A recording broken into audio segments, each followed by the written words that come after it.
We're about to go do an advanced screening of Honey Don't, starring... I'm personally most excited for seeing Aubrey Plaza in a movie because I've only ever seen her in Parks and Rec. I don't know. I hope I enjoy it. Yes, I'm excited for Chris Evans. I'm excited for all of it. It's like a star-studded cast. Like Charlie Day is in it too. I'm excited to see Chris Evans on screen. Oh my god. I know absolutely nothing about the movie, but I got this from XLR. I just don't understand what I can't even put words together. And I felt so confused. I literally was turning to Prince and I was like, dude, why did that happen? Like, this is not... Watch this with your pastor, please. Yeah, don't. Alright guys, well, we're back from the theater. That was an experience for sure. But now we are gonna give a little bit more in depth what our thoughts were. I think the movie did well in looking nice. I know some people may have some disagreeing points with this, but I actually did enjoy the credits. The sequence at the beginning for the credits where it was like going through the city and showing like the people like integrated into the actual city. That was, I think, really cool. Yeah. I think the way it was edited was somewhat unique. The comedic relief was there at some points. That was definitely like their strong suit. And again, the production, like it just looked great. Some of the blocking was great, I think. And yeah, I think I would just leave it at that. I just liked looking at everything. I liked the credits. I liked the shots. I liked those. I liked the costume design. I liked that a lot. Like you were saying, and Prince, you were saying how like it's like a lesbian trilogy, or like just how like the main romance is like it's lesbians. But I just feel like it just gave fetishizy to me really bad. Yeah. And it's like there's nothing wrong with having sex scenes in movies. Okay, a lot of people go to movies to see sex scenes. Are you kidding me? And it's like that's not a big deal, and it can add to the plot really well. And I feel like I don't know if it's like a thing in recent year. I just stumbled upon a really good plot. But like in recent years, I guess just like adult content like that is so easily accessible that people just like don't care about like the point, like the reason why sex scenes are in movies. Like it's still supposed to tell you something about the plot, and like the whole like the yearning and everything, like it's like in like 90s movies and stuff, like it tells you stuff and adds to the point. But like here it was just like they're lesbian. Guess what they do? They touch each other. Yeah, they touch each other, and it was just like so aggressively unnecessary. At least with like Aubrey Plaza and Margaret Qualley, in my opinion, it just gave fetishizy. It just gave like, oh, this is what lesbians do. So let's do all that right now. And it's like, what?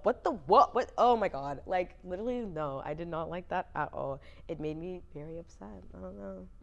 I didn't appreciate it. Yeah, I agree. I think that they had sex scenes there just to be like, just for the sake of being naughty, if that makes sense. Yeah. And so, like in the same vein, a lot of like the beats in the movie felt like they were there just to be like rebellious and just to be there. Can you give an example? A lot of it would be like in the deaths of the movie. I just didn't feel the weight in it. The way they shot and cut Chris Evans' death was weird. He just got laid, and then out of nowhere, like this like lady just pulls a gun on him. He's like, ooh. And then the like scariest scene in the see, whole like, movie. Shot, and he's like, oh, okay, well he just died, and they move on like quickly immediately after. So, given that deaths are like a big part of like the conflict and like the way the story moves, just being able to undermine that, I think removes a lot of like the intrigue in the movie. Yeah, I think I agree. Yeah, me too. Just like quickly, like it's just like, why would we spend so much time with certain characters if you're going to kill them and then those deaths mean nothing? Like there was no payoff about like Hector and like his grandma, like. Yeah. I think that is one of my biggest things that I didn't enjoy about the movie was like the whole movie we were focusing, or not focusing, but like a big part of the movie was this church and like the people involved in the church and the Reverend Chris Evans and his role in it. and then offer it to at the end be this random person who before we haven't seen other than just in sex scenes, and they came out of nowhere, and that person apparently was the mastermind over everything, and it just it felt like a waste of time spending all of this time on this whatever was happening with the church, offer it to be nothing, to pay off for nothing, like we were talking about. And it's not like everyone didn't connect in some way. They just didn't spend any time telling us why they connected. Like when Margaret figured out that like Aubrey was the villain, she looked through her yearbook and like her yearbook quote was religious. It said she was like in youth ministry, and then like her quote was like I think she said like God makes us do things. Okay, so she's been religious as well this whole time, because she's been investigating the church thinking it had to do with the deaths, and then she finds out it's Aubrey, and then she's also religious. Like, why didn't we see that connection? Like, what are we talking about? I thought it was going to be that like she was actually like with the church too, but like nothing like that was mentioned, so it was just kind of not like, even like a hint. Like, where did all of this come from? Yeah, it really felt like it was like a summarized story. Yeah. So I don't know, I think like it just felt like they took out a lot of fluff, and then it was just like one thing happens, then this happens, and then this happens, and it's just like you're not given time to care about like anything. So. Yeah, I think that's what it was mostly that they did wrong, was that we didn't spend time with anybody, and there was no, like y'all were saying, there was no payoff for anything. We didn't see like how the red lines intersect or nothing. Features. It reminds me like how people like, they're like, okay, like you're queer, these are the, or like you're like these are what you need to be like, these are the classic movies you gotta watch, and they'll say blue is the warmest color, and that movie like absolutely not. Like that movie, like even the actresses were uncomfortable, and it was literally just like the director living a fantasy. And low-key, that's how I feel about this director with this movie. Like it just feels like, because apparently in like, can't get mad at me, this is what the internet is saying. They're saying that your wife left you for a lady, but y'all are on good terms now, and it's like, but then you're making weird movies. You're still in love with your wife, and you're like low key down to still be like your wife and her new wife's like third. Like, chill out. I don't know, I think he's weird. And like it just looks like he's like living a fantasy, like imagining his and like his last movie, like Driveway Dolls, like I remember that one didn't get like pretty lovely reviews either. And I don't know, I won't speak on the acting. I feel like a movie, like the distinction between like an LGBTQ plus movie or a movie that features LGBTQ plus characters, it's not that it just depends on this, but a lot of it depends, I feel like, for intent, like it depends on the intent of what the film is for, and also just like if people from the community don't recognize it as such or feel uncomfortable by certain elements in ways that are like not, I don't know how to explain what I'm saying, but do you mean like, actually I want you to finish your point before no keep going. Do you mean like, because I'm thinking it's like the thing that makes like a movie like representation or like an LGBTQ film is like if it's respectful. And I don't think this was respectful because it's not like gay people can't be villainous. Like, no, they can't. Some gay people suck. Yeah. But it's like there's no, like it wasn't respectful at all. And like, I feel like you just have to like, you have to understand history at least and be like, I know how this can come off. Like, I don't know. Yeah. Be more informed, and then also just like, because some movies can also kind of feel like LGBTQ plus without actually having like inherently an LGBTQ plus scene or characters. Plot, but some people consider like, oh yeah, this is a gay movie. Like I consider X-Men First Class a gay movie. Like that's just me.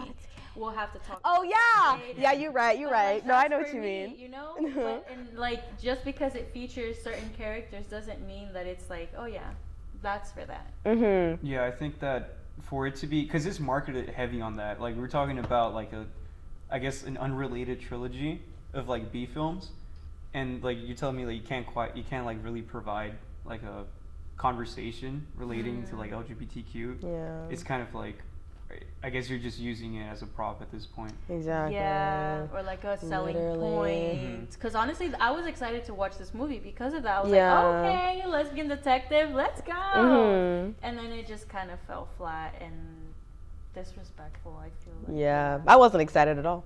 And when I was like, okay, but there are like good things that I'm like expecting to see. Like just because I'm not excited to see like this one person's performance doesn't mean it can't be bad. Like I bet it'll be like there'll be good things to watch. And you know, There wasn't. Chris Evans was nice.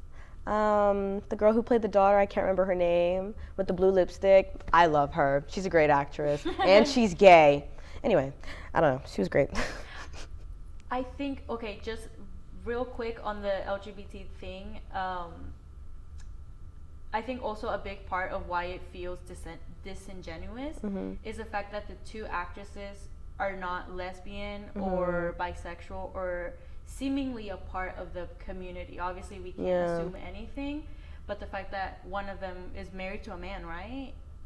Yeah, Brady like is something Antonoff, yeah. And like, not to say that like you can't play these characters, but it's like, it's just like another thing, like in a part, like it's not helpful. A straight man is directing this, seemingly straight women are acting this, and it's like it seems really disingenuous when it's all like that, especially when there's so many great lesbian actresses. You could have chosen bisexual or anyone from the like community queer that AFAB people to put in the movie. Yeah, I don't know, my like opinions on like casting like queer actors, because I'm like, some people aren't out yet. I'm not gonna force you, but it's also like, if you're gonna play a queer person in a movie, like at least like be respectful and like make that a point in the press tour to talk about that. And like, I don't see that, or like at least have past work. Anyway, that's how I feel. Honey, don't. Honey, don't watch that movie. It was like, why? Like, why? Like, you don't know. You don't know. Don't do that. That's not necessary. You don't. I will prep you. I'd be like, don't watch this with your pastor. Don't watch this with your parents. It'd be a little weird if you went to watch it alone too, though. So just bring a friend and just have fun, because it is like a very funky, goofy movie, and it is funny sometimes. But just come into it with the mindset that it's a B film. So don't take it too serious. Thank y'all for watching this video. This has been your Coog TV producers. We watched Honey Don't, and we hope you really enjoyed this video. We'll see y'all next time.